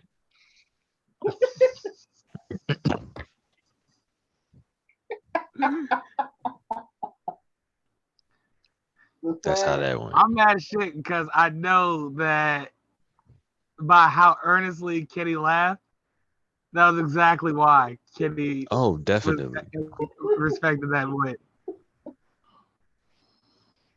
He was like, how did he come in on the show and successfully do what he said he was going to do? How did he do this? You said he was going to do. You know what? I told y'all what I was going to do. I wasn't going against that episode that I did, or that that game. I told you I was biased. Someone's going to have to pick against it, and none of you did. You know what? Go to hell. Final thoughts? None of that matters anymore. My final thought is I win. Damn it. My final thought is Kenny wins. Damn it. My final thought is fuck Kenny and his serious guy. All right. I am now 2-5. In theory, you're 3-5 because again, that was 2 different brackets in one episode. I won one. I won one bracket out of all those. This is my second one. You won another bracket outside of that, isn't it? No. We just sat here and ran through the only one I won. Was the Ric Flair one. That's the only one he won. Oh. God damn it. Pay attention. Yeah, well, fuck you for winning those sets of brackets. How about that? Like, Carlos, you won more. I just don't. I'm just a nigga that don't like losing. How about that? I am too. But guess what I've done on multiple occasions? Concede. And guess what? It didn't take me 20 minutes after I knew I lost to do it. Well, you obviously don't like losing as much as I don't like losing. All right. Obviously do. No, you, sir, don't know me very well. Ask your cousin. That's called growth for me. Okay? No, yeah, Growth ain't taking place today. I'm not letting you go. Yeah, he has grown a lot. No. But today, no. he's taking a couple steps back. Meanwhile, I'm over here dying on hills I shouldn't be dying on, refusing to concede defeat. And we talk about growth. You've been dying on hills for 30 years. What I define as growth and what you define as growth are two totally different definitions of growth. What my point is, who was the sore loser here? Oh, you are definitely the sorest of losers. It's me. Yes, you are the sorest of losers. You're the unhook your game and go home loser. Yes. I certainly fucking. I lose and I go to the other side of the room and not talk to you. And if it's not my ball, I will roof your shit. All right. I'm not that bad. I'm just gonna play you again, and then I'm gonna be upset, and I'm gonna fuck that. Well, because I got different gears and different levels, bro. When I get serious, bro, after I just lost, I'm not losing. All right.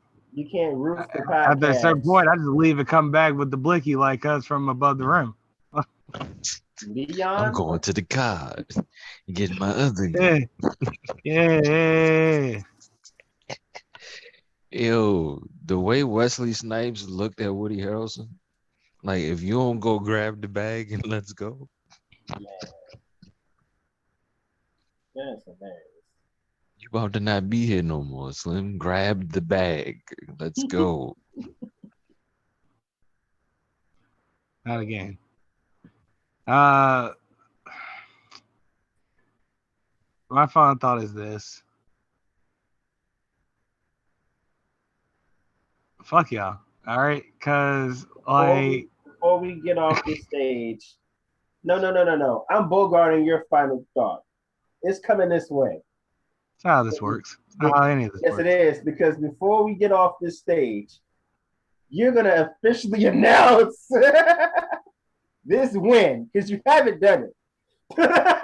And I want it. Raise my hand.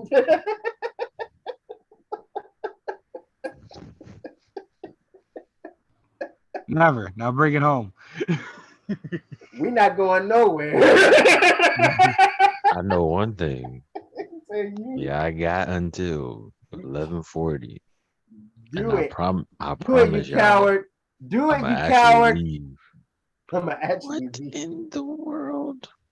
Do it, you coward. On second thought, Los, we have to do things with our cousins because they are trying to hurt people on Instagram. What? What did I do? Not you. Oh, okay, cool. Hurry up and end this episode. Hurry up and raise my hand. So we can all right.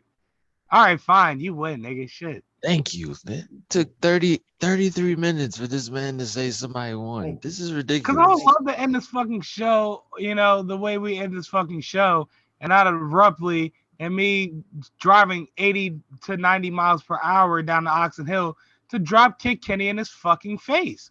So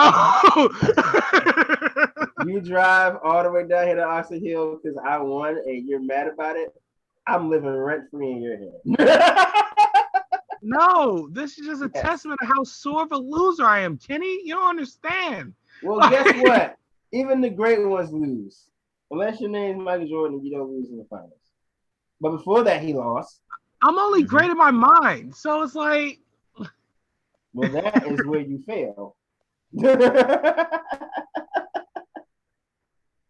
I've lost plenty of times to you, and I still would be home great. Anyway, to bring it home, my name is Kenneth Whitaker, aka Henry So, you're the owner of Millennial Talking. I've been finding this vessel for a mighty long time.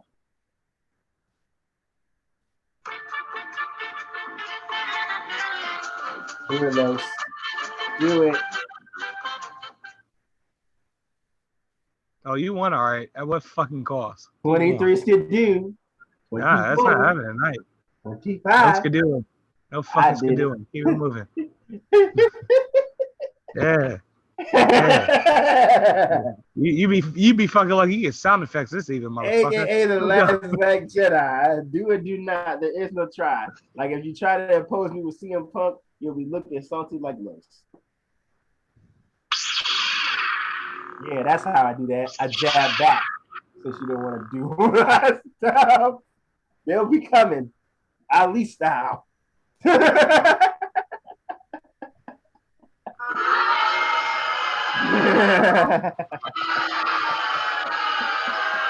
Boo me. Boo me. Hey. AKA. Not your man, I'm a savage. Ooh, yeah. Well, one thing you gotta remember about winning, Eugene, is that it's always a little difficult to get to the top when you win. Yeah, because there's always somebody who doesn't want to see you win. I got a lot of people like that, Eugene. They don't want to see the Nacho Man get up there and be victorious. But the one thing that Nacho Man knows is that if you stay dedicated, you'll win enough. Yeah. And Eugene, I want to tell you and all those people out there are secret. What is it? The secret is that no matter what a thought says to you, you remember your value. Oh, yeah. Ladies and gentlemen, that was Nacho Man, I'm a Savage, live from the winner's circle. Back to you, Gorilla. Who's that upset guy on the right? Yeah. Yeah, that's right. Laugh. AKA Lamar L. Jackson. Watch out for the defender of the A gap. Yes, it's a corner blitz, and I hope they burn in hell.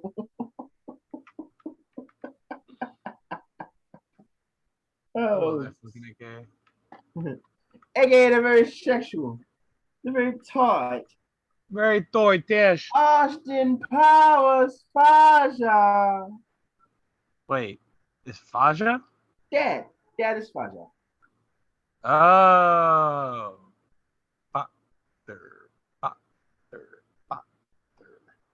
Machine Gun Jubblies. How did I miss those, baby? Perhaps next time you should try foreplay. Oh. That scene all makes sense to me now. Mm-hmm. It definitely is. Probably because I've been watching the television version. Mm-hmm. And that last part doesn't come up. He goes, Machine Gun Jubilees, and she just starts shooting. Mm-hmm. Just ruins the entire vibe for me. I don't know. Nonetheless, hold on.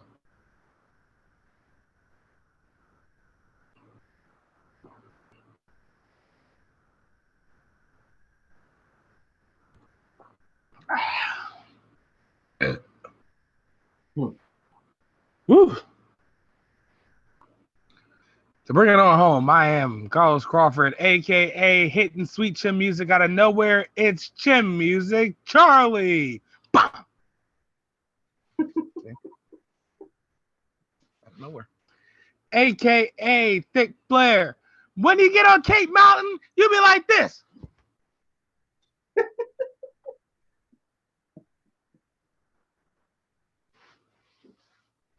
A.k.a. Snack Miller.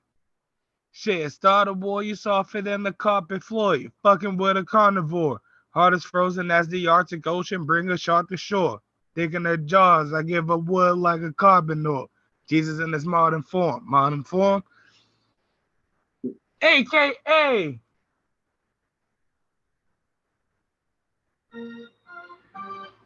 Now at the mound, John Smokes.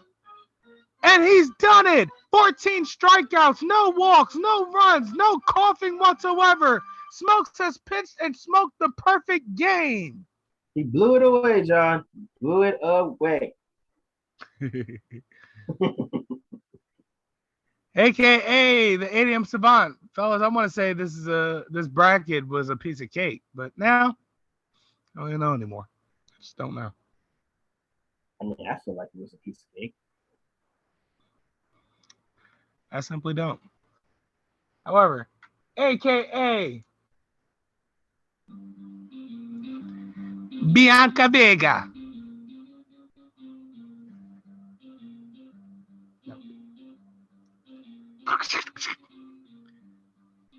Despiera, puta. Bianca Vega. ¿Cómo diablos estarse aquí? Me cole. Pero podría estar y trabajar hasta 3 si lo deseas. Tengo este lugar a escala. Eres la buscada, no ellas. Todavía puedo matarlas y no me importa. Así, estás bajo arresto por este anillo ilegal que tienes aquí, prostitución, y falarte a mi esposo, Ramera. Te puedo acoger con vida y dejamos libres a estas jóvenes o mato a todos aquí y te acojo muerta. ¿Cómo va a ser? Multa. Solo voy a salir adelante de una forma u otra. Ya los veremos.